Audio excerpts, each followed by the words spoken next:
Alright, so we got some work done today on the mine container. We got 6 225 amp panels hung. We actually got all the boards and supports to put those panels in also.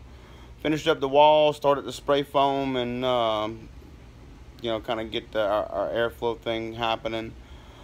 We got the unistrut laid out to go ahead and start building our service panels outside.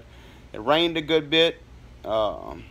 Camera woman didn't take a lot of videos and photos today, so we got a little bit, about a little 5-minute video. So we'll go ahead and cut on over there and let you see what went on with the mine and hanging the panels today.